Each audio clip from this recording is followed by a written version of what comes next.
Hello, my name is Tadanke Kaba, and today I'll be talking about chlamydia infection among DC youth. What is chlamydia? It is a common sexually transmitted disease that can infect both men and women. It can be easily cured, but if left untreated, can cause permanent damage to a woman's reproductive system. Transmission. Chlamydia can be spread through engaging in vaginal, anal, or oral sex with the person who has the infection. If your sex partner is a male, you can still get chlamydia even if he does not ejaculate, which also means has come. If you have been treated for chlamydia, you can get reinfected. So reinfection can occur. So if you happen to, go to the doctor, you get tested, you find out you have chlamydia, and then you go back and engage in sexual activities with your partner who still may have the infection or another person, then you can get it again. So it is a bacterial infection, so it can be cured through antibiotics. Some symptoms. Most people do not have symptoms, unfortunately, but if people do, this is what it usually is. For male, it's discharge from penis, burning sensation when urinating, pain and swelling in one or both testicles. For women, it's abnormal vaginal discharge, burning sensation when urinating. In regards to anal sex, usually there are no symptoms, but if so, men and women both can experience rectal pain, discharge, and bleeding. That's if you engage in anal sex and you have the infection in your anus. Prevention. Abstinence is the best way to reduce risk, which means not engaging in sexual activities. If you are sexually active, to reduce the risk, you could, engage in these two behaviors. One is use latex condoms correctly every time, or be in a long-term mutually monogamous relationship where you and your partner get tested regularly and have negative results. Youth sexual health in America. Sexually transmitted infections, also known as STIs, affects individuals of all ages but takes a heavy toll on young people. The Center for Disease Control and Prevention estimates that youth ages 15 to 24 make up just over 1/4 of the sexually active population, but account for half of the 20 million new STIs that occur in the United States each year. This is a really, really serious public health issue. So let's talk about sexual health in DC youth, because this is the population that we're targeting. According to the United States Census Bureau, in 2013, the District of Columbia youth ages 14 to 24 made 15.7% of the population. DC youth disproportionately engage in sexual behaviors that accelerate risk for sexually transmitted infection, as well as unintended pregnancies. So here is a chart that was in the teen report that compares District of Columbia teens versus United States teens. So there's a few of different types of risk behaviors that youth can engage in, and then you can see the percentage and see, how close District of Columbia is to United States, or if the District of Columbia is higher or lower. For the most part, the District of Columbia tends to be higher than the United States, which is very, very alarming because the United States is the whole population of the youth, whereas the district is just a specific population. So for the first one is ever had sexual intercourse. So that was 53.5%, and for DC, and then for United States was 56.8.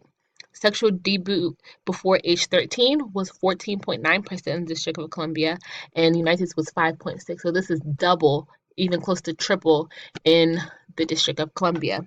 Ever had four or more sexual partners, 21.7% of youth in DC versus 15% of the United States youth. Were currently sexually active in the last 3 months, 36.6% the District of Columbia and 34% in the United States. Did not use a condom during last sexual intercourse, 29.9% of DC youth and 40.9% of United States. So this is the one where the United States happens to be higher than the District of Columbia youth, but still not using a condom, even if it's just one person, is very, very, very dangerous because it can lead to infections or unintended pregnancies. The next one is did not use any method to prevent pregnancy during last sexual intercourse. So that means not being on any type of birth control or not using condoms.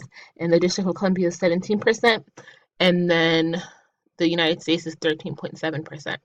The next one is drank alcohol or used drugs before last sexual intercourse. That was 20% in the District of Columbia and 22% 22.4% in the United States. And this is something that's very serious because when someone is under the influence, they cannot give consent for the sexual encounter.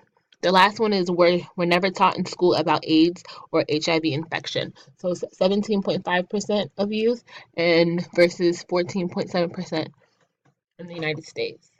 So this was focused on a percentage of high school students. Sorry, I forgot to say that in the beginning. So these stats really show that DC youth tend to engage in many risk behaviors that can cause them to, contract the STD.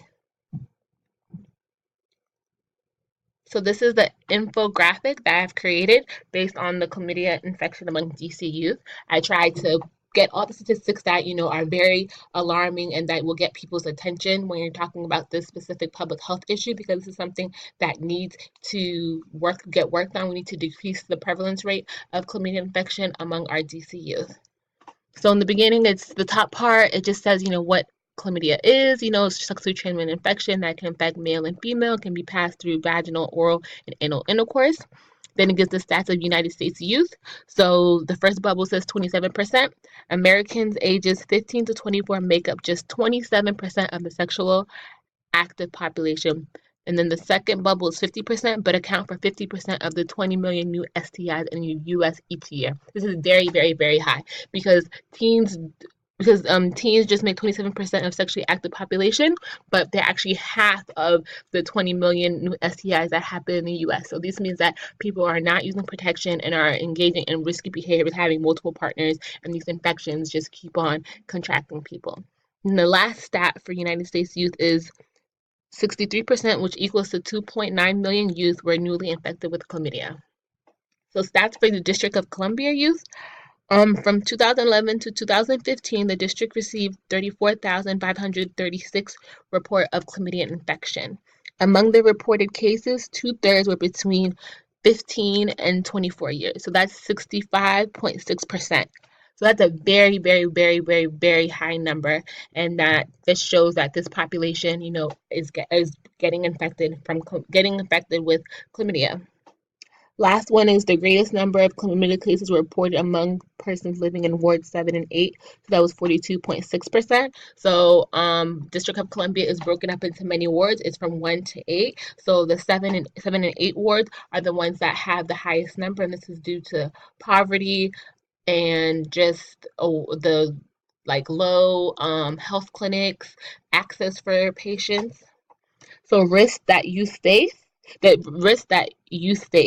lack of access to healthcare, which I just talked about, multiple partners, and confidential services. So multiple partners, that was definitely shown in the graph that we had comparing DC high schoolers versus the US high schoolers. And confidential services is something that I definitely I am aware about because I work in a school-based health center. So teens are definitely always worried about their parents finding out and stuff about them being sexually active, because many parents do not want them to be sexually active, as well as they just don't feel comfortable telling an adult, which is many teens do not feel comfortable disclosing their risk behaviors to their medical provider. So here, let's talk about the stakeholders. So that's you guys. I'm here today talking about this issue because it's something that's very, very serious, and we need to try to come up with ideas and strategies of how we are going to improve this. So I just have about a couple of groups, and I wrote down where everyone fits in, just so you can have an idea of who is your co-partner, to say the least. So legislators is DC Department of Health, District Columbia Public Schools. Since it's youth, they're in the schools. That's where they spend most of their time. The DC Department of Health, well, that's, at the top. They're the ones who say, what drugs people should be on, what and how things should be done and everything. Like they're who create the programs and everything like that. Finances, funders, health insurance companies, Medicare and Medicaid. DC, has a lot of Medicare and Medicaid patients. Facilities, school-based health centers, which is, when you have a school-based health center inside of a school. Teen clinics, community health centers that actually have teen clinics, or just, organizations that solely target teens, and the community health clinics as well. Education, that's health educators, medical providers, school nurses. Influences, this is very important because teens can absorb everything, and they mimic each other, their friends, and it's a time when you can influence them greatly. So that's parents, media, teachers, and especially friends.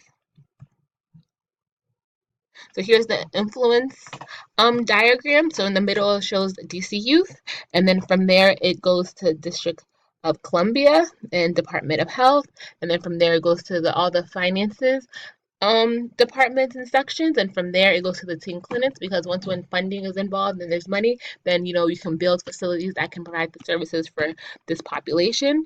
And from there, the education can occur, the health educator, the medical provider, and the school nurse, because you have the facilities that hold these people in them. And then, as you can see, also influences also affect the DCUs, as well as medical providers can actually influence parents and the school nurse, because they can be in communication. And also the District of Columbia, a public school system can influence the teachers of how they should engage with their students and everything like that. So this is basically just showing how we're all connected and how, this is all a collaborative movement in order to help our youth. So collaborative efforts to help our youth. One, parent involvement. It's very, very, very important for parents to be involved in their children's lives, as well as extracurricular activities. When school systems provide extracurricular activities for kids, and kids are in positive environments, like that, and they're trying to better themselves, so once when they graduate they can go to college or a tech program or do something, whatever is their passion, and keep them away from being at home bored and just engaging in things that they shouldn't be. Health education is something that's very, very, very important. If people are not educated, then they don't know right from wrong. So this is something that we definitely need to make sure we put in our school system, as well as in our clinics, to get that information out there. Sexual health media awareness. This is also very important. Most kids these days, social media, their phone, their on the computer, TV, and everything like that. If the media portrays safe sex, then there's celebrities and people that they admire and look up to, practice these types of safe sex, or practice abstinence, then kids maybe will actually get influenced by that and say, okay, my favorite rapper, my favorite singer, my favorite actor, they're doing this and this, I want to be like them as well. And then also, last but not least, funding for school-based health centers in all high schools.